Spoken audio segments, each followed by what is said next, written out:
Hello दोस्तों, आज हम आपके लिए एक ऐसी कहानी लाए हैं जो शायद आपने पहले नहीं सुनी होगी। यह अयोध्या की राजकुमारी सूर्यरत्ना के बारे में है, जो कि बाद में कोरिया की महारानी बनी। वैसे तो पूरी दुनिया में अयोध्या को भगवान राम के कारण पहचाना जाता है, लेकिन कोरिया के लोगों का अयोध्या से जुड़ाव का एक अन्य कारण और भी है। कोरिया के पौराणिक दस्तावेजों के अनुसार अयोध्या की एक राजकुमारी कोरिया की महारानी बनी थी। कोरिया के पौराणिक इतिहास में यह बात दर्ज है कि करीब 2000 साल पहले अयोध्या की राजकुमारी सूर्यरत्ना नीहू हवांगोक अयोता यानी अयोध्या से दक्षिण कोरिया के ग्योंगसान प्रांत में स्थित किम्हये शहर आ गई थी। मंदारिन भाषा में लिखे कोरिया के पौराणिक दस्तावेज सामगुक युसा में उल्लिखित कथा के अनुसार अयोध्या की राजकुमारी के पिता के स्वप्न में स्वयं ईश्वर प्रकट हुए और उन्होंने राजकुमारी के पिता से कहा कि वह अपने बेटे और राजकुमारी को विवाह के लिए किम्हये शहर भेजें, जहां सूर्यरत्ना का विवाह राजा सुरो के साथ संपन्न होगा। 16 वर्ष की उम्र में राजकुमारी सूर्यरत्ना का विवाह किम्हये राजवंश के राजकुमार सुरो के साथ संपन्न हुआ। किम्हये राजवंश के नाम पर ही वर्तमान कोरिया का नामकरण हुआ है।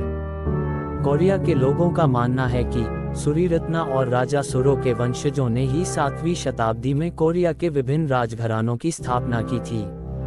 इनके वंशजों को कारक वंश का नाम दिया गया है, जो कि कोरिया समेत विश्व के अलग अलग देशों में उच्च पदों पर आसीन हैं। कोरिया के एक पूर्व राष्ट्रपति भी इसी वंश से संबंध रखते थे। यूं तो कोरिया के इतिहास में अनेक महारानियों का नाम दर्ज है, लेकिन सभी में से सूर्यरत्ना को ही सबसे अधिक आदरणीय और पवित्र माना गया, जिसका कारण ये था कि उनकी जड़ें भगवान राम की नगरी अयोध्या से जुड़ी हुई थीं।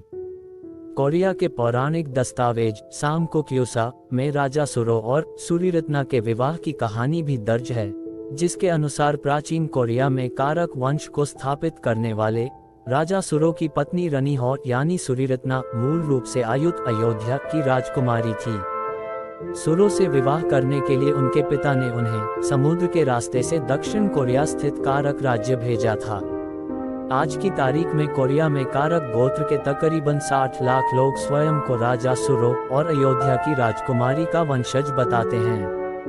सुरो और सूर्यरत्ना की दास्तां पर यकीन करने वाले लोगों की आबादी दक्षिण कोरिया की कुल आबादी का 10वां भाग है। कोरिया के पूर्व राष्ट्रपति किम देई जुंग और पूर्व प्रधानमंत्री हियो जियोंग और जोन पिल किम कारक वंश से ही संबंध रखते थे।